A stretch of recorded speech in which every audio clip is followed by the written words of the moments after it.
할렐루야. 아멘. 네. 거룩한 주일, 복된 추수감사주일에 오신 분들을 주님의 이름으로 환영합니다. 오늘은 추수감사주일입니다. 제가 거창하게 추수감사주일에 대한 유래나 의미에 대해서 사실 여러분들이 너무 잘 알고 있기 때문에 거창하게 의미를 다루진 않겠습니다. 허나 오늘 사도 바울이 에베소 교회를 향하여 권면한 이 메시지 속에서 오직 예수 그리스도의 이름으로 하나님 앞에 감사가 넘쳐나는 우리 모두가 되시기를 주님의 이름으로 소망합니다. 곡식이 무르익어 열매를 맺듯 우리의 인생이 풍요로워지려면 어떻게 해야 될까요? 세상에는 참 많은 다양한 우리의 기분을 좋게 하는 단어들이 있습니다. 행복해져야 합니다. 감사해야 합니다. 기뻐하십시오. 여러 가지 말들이 있습니다. 그 가운데 우리를 또 흡족하게 해주는 단어 중에 하나는 바로 풍요로움일 것입니다. 여러분, 우리가 가을이 되고 추수할 때가 되고 곡식이 무르익어 열매를 맺을 때가 되면 어떻게 될까요? 온 상이, 우리의 밥상이 달라지죠. 모든 것이 풍성해집니다. 비단 열매만을 가리켜 말하는 게 아닙니다. 이 추수감사절의 유래의 진정한 뜻은 우리가 하나님의 인도하심을 따라 오늘도 성숙한 신앙인으로 날마다 곡식의 때를 맞이하여서 늘 하나님의 은혜에 감사함으로 드려지는 추수를 맺어가는 그러한 시기이기도 합니다. 지금까지 인도하시고 베풀어 주신 하나님께 감사를 올려드리는 절기, 그것이 맥추절 또는 추수감사주일이라 합니다. 자, 그러면 이것을 우리의 삶으로 한번 가지고 돌아와서 인생을 풍요롭게 살기 위해서 우리는 다양한 노력들을 하죠. 세상 속에서 물질의 풍요를 구하는 사람들이 있습니다. 그래서 어떻게 하면 돈을 잘 벌까? 어떻게 하면 내가 인생에서 성공을 할까? 이것에 나의 모든 삶을 던져서 인생에서 물질로 성공하려는 사람들이 있습니다. 뿐만 아니라 건강의 풍요로움을 따지려는 사람이 있습니다. 요즘 세대를 옛날 좀 지나긴 했지만 뭐라고 하죠? 100세 시대다라고 이야기를 하죠. 왜 100세 시대라고 할 거야? 첨단 기술이 발전을 하고 의학이 발전하면서 이제 너무나도 살기 좋은 시대가 되었습니다. 건강하게 살 수 있는, 오랫동안 살 수 있는 시대가 되다 보니 우리 100세 시대다, 건강하게 삶을 유지하자라는 측면에서 100세 시대다라고 이야기를 하는데, 이 건강의 풍요로움을 얻기 위해서 우리는 어떻게 할까요? 속된 사람들은 산에 가서 뱀을 잡아서 먹기도 하고, 저기 있는 100년 먹은 구렁이가 내 몸에 그렇게 좋대 하면서 그것을 술에 담아서 먹는 사람들도 있죠. 건강을 챙기기 위해서 염소탕이니 자라탕이니 온갖 좋은 음식은 다 챙겨 먹죠. 그러면서 우리는 건강을 지키기 위해서 운동과 마찬가지로 그런 건강의 풍요로움을 챙기려고 합니다. 뿐만 아니라 삶의 질을 향상시키기 위해서 우리의 주거 환경을 바꾸기도 합니다. 각자 다르지만 다양한 환경과 여건 속에서 자신의 목표를 가지고 그 목표 속에서 우리는 풍요로워지려고 합니다. 그런데 이 모든 풍요로움 속에 종합적으로 우리가 풍요로운 삶을 살아내기 위해선 공통된 한 가지 단어가 있습니다. 무엇일까요? 풍요로워지려면 지혜로운 삶을 살아야 된다는 겁니다. 다시 한번요. 우리의 모든 인생이 풍요로워지기 위해선 우리는 세상 속에서 지혜로운 삶을 살아내야 합니다. 그렇다면 세상에서 말하는 가장 지혜로운 자는 어떤 사람일까요? 우리 흔히 성공한 사람들의 혹시 강연을 여러분 혹시 들어본 적 있으신가요? 성공한 사람들, 이제 크리스찬 같은 경우는 세상을 바꾸는 시간이라서 세바시라 그래서 여러 강연의 자리들이 있습니다. 이런 강연의 자리에서 성공한 크리스천뿐만 아니라 성공한 사람들이 나와서 많은 이야기를 하는데 그 이야기 중에 가장 공통된 한 가지 포인트가 있습니다. 무엇이냐? 지혜로운 삶을 살기 위해서는 시간을 잘 활용해야 된다는 거였어요. 시간을 적재적소 또는 적재적시에 알맞게 쓰는 사람, 이 사람이 반드시 성공하고 그의 인생의 풍요로움을 맛볼 수 있을 것이다. 맞죠? 우리는 시간을 잘 활용하여서 일할 수 있는 시간을 떼어서 일을 해야 하고 밥 먹을 수 있는 시간, 그 시간을 떼어서 우리의 육신을 채워야 하며 잠자는 시간, 하나님께서 허락하신 이 바이오 리듬에 따라서 시간을 잘 사용하여서 인생을 살아내야 합니다. 그래야 우리의 육신도 건강해지고 영적으로도 건강해지며 우리의 모든 삶을 풍요로운 삶으로 영위되어질 수 있습니다. 자, 그런데 이 풍요로움 속에서, 이 지혜로운 사람 속에서 여러분은 여러분의 시간을 어디에 가장 많이 투자하며 살아가십니까? 오늘 질문의 포인트는 여기에 있습니다. 우리가 그리스도의 이름으로 살아가기 이전에 풍요로운 삶을 살아가기 위해서는, 우리가 그리스도의 이름으로 살아간다는 건 성령의 충만함으로 풍요로운 삶을 살아낸다는 말과 똑같습니다. 그런데 풍요롭기 위해서 지혜로워져야 되는데, 그러면 여러분은 여러분의 시간을, 우리에게 주어진 그 24시간의 시간을 어떤 목적을 향해 사용하냐라는 거죠. 오늘 성경에 보면 사도 바울이 말하는 지혜로운 자에 대한 특징이 나타납니다. 사도 바울이 에베소 교회를 향해서 지혜로운 자에 대해서 설명을 하면서 뭐라고 설명을 하느냐? 사도 바울은 신자들에게, 성도들에게 지혜로운 삶을 촉구합니다. 신자들은 이런 생활에 경각심을 가져야 한다라고 사도 바울은 또한 말합니다. 그러면서 15절로 16절에 이렇게 말을 하고 있어요. 너희가 어떻게 행할지를 주의하여 지혜 없는 자같이 하지 말고 오직 지혜 있는 자같이 하여. 지혜 있는 자처럼 살아가라는 거예요. 그런데 지혜로운 자처럼 살아가기 위해서 해야 할 전제 조건이 있는데 무엇이냐? 너희가 어떻게 해야 할지 자세히 주의해서 보라는 거예요. 우리의 삶을 한번 돌아볼까요? 우리는 어떻게 살아갈까요? 지혜 있는 자처럼 살아가기 위해서, 삶의 풍요로움을 얻기 위해서 어떻게 살아갈까요? 사실 나의 자신의 내면을 돌아보기보다는, 내가 어떻게 살아갔는지 이것을 돌아보기보다는 앞으로의 비전을 향해서, 앞으로의 꿈을 향해서 전진하며 살아가지 않나요? 시간을 어떻게 사용해야 할까? 날마다 미래의 목표를 향해서 지향적인 사람처럼 미래를 계획하며 살아가고 있지 않나요? 그러나 사도 바울은 지금 너희가 시간을 어떻게 사용하고 있는지 너희의 삶을, 행함을 자세히 주의하여 돌아보라는 거예요. 그런데 자세히 돌아보았더니 어떨까요? 우리의 삶은 사실 우리는 목표 지향적인 것처럼 살아가려고 합니다. 그러나 그 모든 목표는 세상의 것을 이루기 위함이다라는 거죠. 결론적으로는 무엇이냐? 우리가 세상의 것을 추구하기 위해서 사용한다. 물론 좋은 겁니다. 그걸 통해서 우리의 인생이 성공하는 거 나쁜 건 아닙니다. 하지만 이것이 결코 지혜 있는 자의 모습은 아니다라고 성경은 말하고 있다라는 거예요. 그러면서 사도 바울은 이렇게 말합니다. 16절에 세월을 아끼라 때가 악하니라. 왜 우리가 시간을 아껴야 되는가? 왜 우리가 시간을 잘 활용하여 써야 되는가? 이 시대가 악하기 때문입니다. 이 시대가 너무나도 악하기 때문에 우리가 이 세상의 방식대로 시간을 사용하다 보면 우리 역시 세상의 악한 방식대로 악해질 수밖에 없는 게 현실이다라는 겁니다. 사도 바울은 이러한 모습들을 에베소 교회 교인들을 향하여서 권면하고 있는 겁니다. 그래서 어리석은 자가 되지 말라라고 말을 하고 있는 거예요. 그러면서 지혜로운 자는 어떤 자냐? 우리 17절 말씀인데요. 17절 말씀 제가 한번 읽어보겠습니다. 17절 말씀에 그러므로 어리석은 자가 되지 말고 오직 주의 뜻이 무엇인가 이해하라 라고 말했습니다. 자, 우리가 어떻게 하면 시간을 잘 활용해서 지혜로운 자처럼 풍요로운 삶을 살아낼 수 있느냐? 그 첫 번째는 하나님의 뜻이 무엇인지 분별하는 삶을 살아내야 한다라고 말을 하고 있다라는 거예요. 우리가 어떻게 하면 지혜로워질 수 있을까요?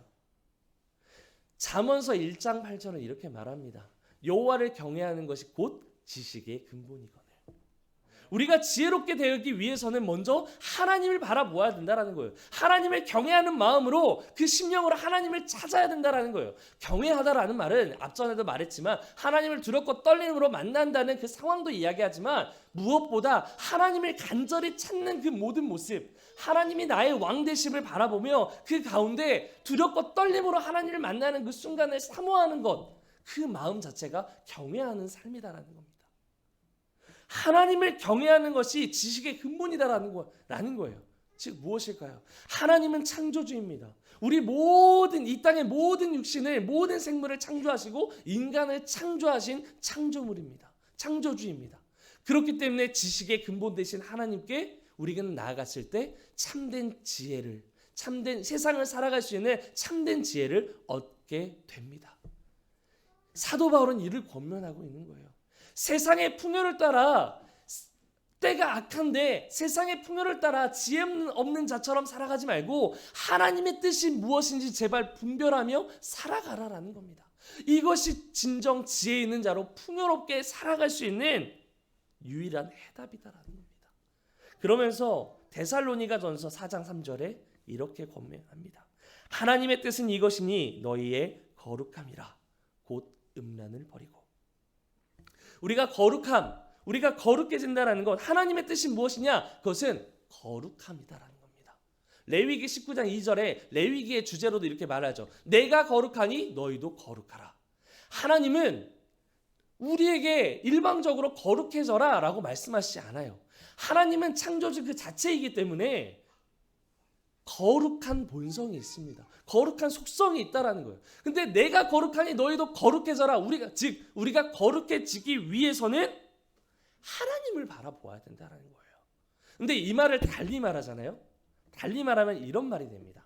너희가 거룩해지려거든 음란을 버려야 된다는 겁니다. 내가 거룩하니 너희도 거룩하라는 말을 달리 말하면 내가 거룩해지려면 하나님을 바라봐야죠. 그러나 우리는 이 세상 속에서 하나님보다 세상의 것을 더 자랑하고 세상의 것을 바라보지 않습니까? 근데 세상의 것, 세상의 정욕은 곧 음란이다라고 성경은 분명하게 기록합니다.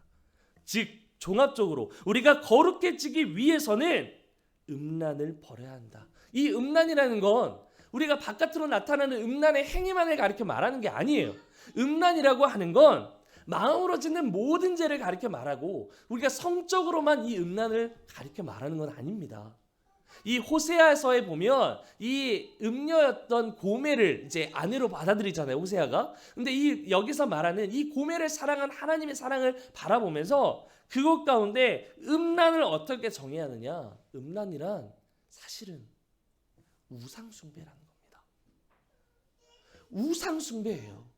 우리가 음란해지는 거, 세상의 정욕을 따라 살아가는 거, 그것은 곧 하나님을 떠나 세상의 것을 추구하며 세상의 것을 자랑하며 살아가는 거예요. 그렇기에 십계명의 말씀대로 우리가 음란을 버려야 한다는 건 하나님을 바라보는 것, 우상 숭배를 버려야 하는 것을 가리켜 말하는 것입니다. 오늘 이 말씀을 통하여서 하나님의 이 분명한 뜻, 우리가 지혜로운 자로 살아가기 위해서, 우리의 삶이 더욱더 풍요로워지기 위해서 하나님의 뜻인 거룩함을 지키기 위하여 날마다 여호와를 경외함으로 하나님 앞에 나아가는 복된 저와 여러분들이 되시기를 주님의 이름으로 소망합니다. 두 번째로, 시간을 잘 활용해 지혜로운 자처럼 살아가기 위해서는 성령으로 충만한 삶을 우리는 살아내야 합니다. 왜 우리가 성령의 충만함으로 살아가야 하는가? 앞서 말했던 것, 하나님의 뜻이 무엇인지 분별하여서 우리는 거룩하게 살아가야 하는데 우리가 거룩하게 살아갈 수 있을까요? 하나님을 바라봅니다. 매일매일 주일이 되고 매일매일 일상을 살아가다 보면 말씀을 통해, 우리는 기도를 통해 신앙생활을 하며 살아갑니다. 믿는 크리스천들은 그렇게 열심히 경건된 생활을 하려고 합니다. 그러나 우리의 힘과 노력과 의지로 하나님을 만날 수 있을까요? 문제는 여기에 있습니다. 우리가 아무리 많은 시간을 들이고 아무리 많은 행위를 통하여서 하나님 앞에 나아간다 한들 우리의 힘으로, 우리의 뜻으로 성령 충만함을 얻을 수 없다라는 겁니다. 이것을 달리 말하면 전적인 성령님의 도우심이 필요하다라는 거죠. 그러면서 사도 바울은 이렇게 권면하고 있어요. 술 취하지 말라. 이는 방탕한 것이니 오직 성령으로 충만한 것이라. 충만함을 받으라. 성령 충만한 삶을 살아라 라는 거예요. 그러면서 술과 성령을 대조해서 가리켜 말하고 있습니다. 그런데 이 부분을 가리켜서 흔히 많은 청년들이 저에게 이런 질문을 합니다. 목사님, 술 취하는 게 잘못된 건가요? 술 먹는 게 잘못된 건가요? 이러면서 흔히 가장 많이 하는 질문 중에 하나가 이거예요. 예수님도 공생의 시절 술 드셨잖아요. 포도주 드셨잖아요. 우리 그렇게 알고 있죠. 술을 먹는 것 자체는 사실은 죄가 아니다라고 말할 수 있어요. 그러나 분명하게 말씀드릴 수 있는 것이 하나 있습니다. 예수님 공생의 당시 예수님은 포도주를 마셨습니다.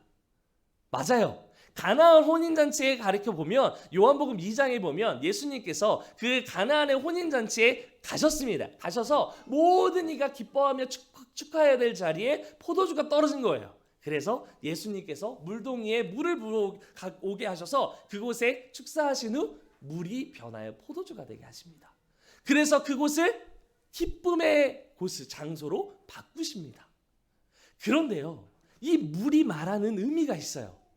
당시 예수님 공생의 시절 당시에 마게도냐 지역, 지금의 유럽 지역은 우리 여러분 혹시 유럽 여행 혹시 가보신 적 있으신가요?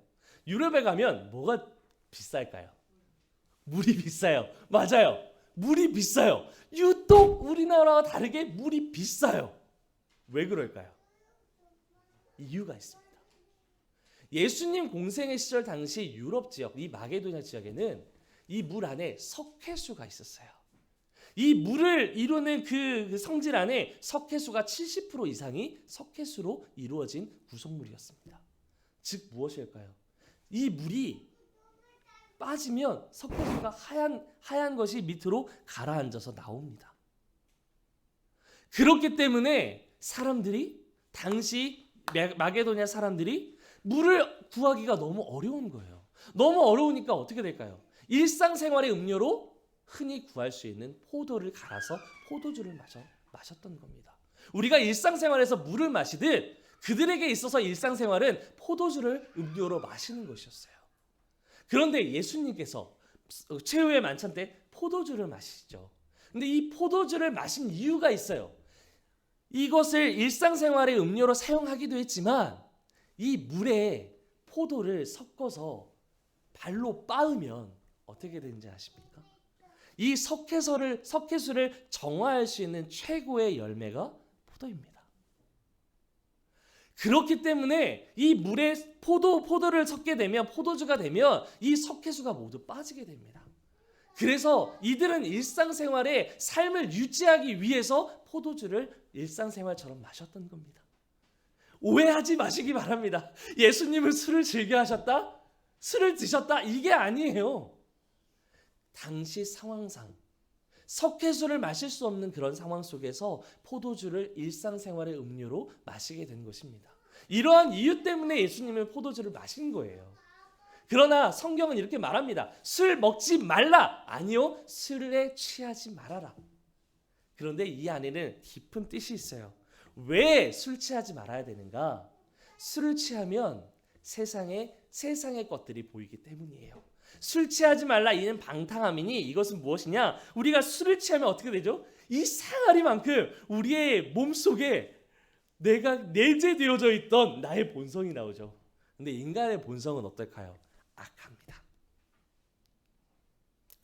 이 술은요, 반드시 성경에서 성령과 반드시 연계되어져 있습니다. 왜냐하면 술은 영적으로 음란한 거예요. 그런데 그 반대는 성령에 충만하다라는 건 거룩해지는 것을 이야기합니다. 또한 사람이 술을 마시면 기분이 업되죠. 온갖 더러운 마음들이 우리의 삶에 충만해집니다. 반대로 사람이 성령에 충만해지면 그 마음에 정결해지고 거룩해집니다. 왜? 하나님을 바라보기 때문에. 우리의 죄를 씻겨내신 예수 그리스도의 십자가의 보혈의 은혜 가운데로 우리를 인도하기 때문에 그렇게 우리는 술 취한 인생, 방탕한 인생을 살아가는 것이 아닌 매일매일 하나님, 나는 거룩해질 수 없는 죄인입니다. 부디 나에게 성령 충만함을 허락하여 주옵소서. 성령님 내 안에 살아계셔서 충만토록 역사하여 주옵소서. 그러나 이 성령 충만함은 단회성으로 이루어지는 게 아니에요. 우리가 단일 기도 21일간 진행을 하고 있잖아요. 근데 단일 기도회를 한다고 해서 단지 이때 하나님께 간구한다고 해서 이때만 역사함으로 성령 충만함이 이루어지는 게 아니에요. 성령 충만함은 평생토록 이루어지는 겁니다. 평생토록 우리가 하나님 앞에 계속해서 간구하며 부르짖으며 하나님을 찾을 때, 성령의 충만함을 얻기를 구할 때 우리는 세상의 방식이 아닌 하나님의 방식대로 정결해지고 거룩해질 수 있습니다. 여러분, 풍요로운 삶을 살기를 원하십니까? 추수감사주일, 하나님께서 허락하신 이 기쁨과 감사의 시기 가운데 진정 풍요로운 삶을 살아가기 위하여 성령 충만함을 매일매일 간구하며 성령의 사람, 성령의 충만한 9가지 열매가 여러분의 삶에 가득하시기를 주님의 이름으로 축복합니다. 이제 마지막으로, 지혜로운 자처럼 풍요로운 삶을 살아가기 위해서는 이 성령 충만함을 통해 그리스도의 이름으로 열매 맺는 삶을 살아내야 합니다.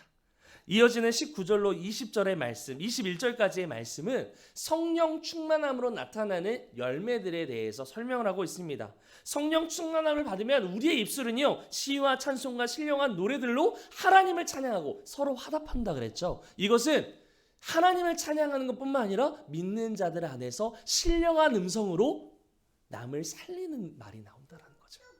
뿐만 아니라 너희의 마음으로 주께 노래하며 찬송하게 된다. 우리가 기쁨으로 하나님께 찬송할 수 있는 마음이 생긴다라는 거예요.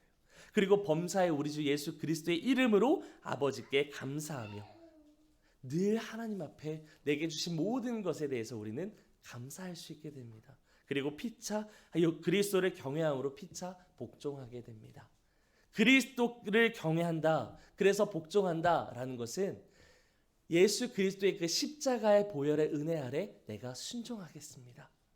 이것을 예수님은 이렇게 말씀하셨죠. 누구든지 나를 따라오려거든 자기를 부인하고 자기 십자가를 지고 내게 나아오거라.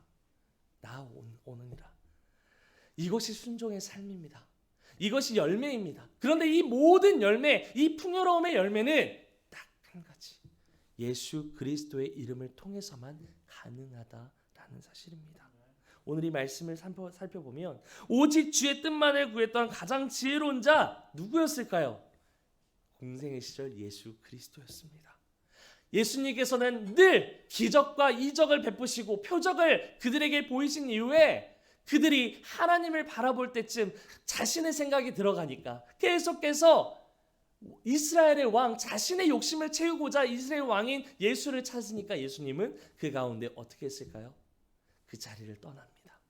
그리고 하나님께 나아가 기도합니다.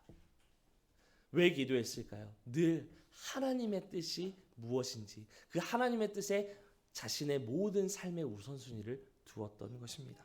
오직 주의 뜻이 가장 삶의 우선순위가 되었던 자 역시 예수 그리스도였습니다. 새벽 미문에 그는 먼저 기도하러 올라가셨습니다. 우리 안에 성령을 보내주신 분 누굴까요? 너희에게 보혜사 성령을 보낼 것이다. 예수 그리스도입니다. 시와 찬송과 신령과 노래들로 하나님과 인간과 인간 사이의 말과 노래로 화답하게 하신 것 누구일까요? 예수 그리스도입니다. 어떻게 해요? 예수님은 하늘에는 영광이요 땅에는 평화로 오신 분이시기 때문입니다. 범사에 하나님께 감사할 수 있다라는 것, 이것은 달리 말하여 매일 하나님을 만나는 기쁨을 누릴 수 있다라는 것, 누구를 통해서? 예수 그리스도를 통해서만 가능합니다. 오직 의인은 믿음으로 말미암아 살리라. 아멘. 순종을 가르쳐 주신 분 누구일까요? 예수 그리스도입니다. 그리스도를 경외함으로 피차 복종함으로 우리는 순종의 열매를 맺어갈 수 있습니다. 이 순종이란 우리가 십자가의 길을 향해서 달려가는 것이지만, 이를 달리 표현하자면 스스로를 내세우는 것이 아니라 스스로를 복종하는 삶을 가리켜 말합니다. 이처럼 성령 충만한 사람은 그리스도께 대한 경외함을 가지고 순종할 수 있습니다. 그리스도인의 이 순종에는 그리스도께서 개입하십니다. 그래서 성령에 충만한 그리스도인이라면 어떤 위치에 있든지 그리스도께 대한 경외를 쉬지 않고 확인하게 됩니다. 우리가 진정 그 풍요로운 삶을 누리기 위해서 우리가 외쳐야 하는 이름, 그분은 바로 예수 그리스도라는 이름입니다. 우리는 예수 그리스도를 통해서 하나님을 만나는 기쁨과 감격, 그 구원의 감격을 경험할 수 있습니다. 예수 그리스도의 십자가의 보혈로 말미암아 우리의 죄가 죄 사함을 받고 찢기신 그 몸을 통하여 우리는 주님의 몸된 교회가 되며 그리스도의 부활을 통하여서 우리의 산 소망 되신 예수 그리스도라 따라 우리는 이 땅에 하나님의 나라를 꿈꾸며 소망하며 살아갈 수 있게 됩니다. 이것이 하나님의 은혜요 예수 그리스도의 사랑입니다. 이제 말씀을 마칠 건데요. 지난 한 해를 돌이켜보면 참 많은 일들이 여러분의 삶에 지나갔을 것입니다. 아픔과 시련이 찾아옵니다. 고난과 역경이 찾아왔을 수 있습니다. 관계 가운데 어려움이 있었지만 극복했던 순간들도 있었을 것입니다. 그러나 그럼에도 불구하고 지금까지 호흡할 수 있었던 것, 지금까지 이러한 양식을 통해 우리가 이 자리까지 올 수 있게 되었던 것, 이 모든 과정 속에서 예수 그리스도의 개입하심으로 우리의 삶이 여기까지 인도되어져 왔음을 믿으시기 바랍니다. 오늘 이 시간 우리의 삶을 풍요롭게 하기 위하여 늘 예수 그리스도의 이름을 외치며 그 이름으로 성령 충만함으로 아름다운 열매를 매일매일 맺어가는 저와 여러분들이 되시기를 주님의 이름으로 축원드립니다.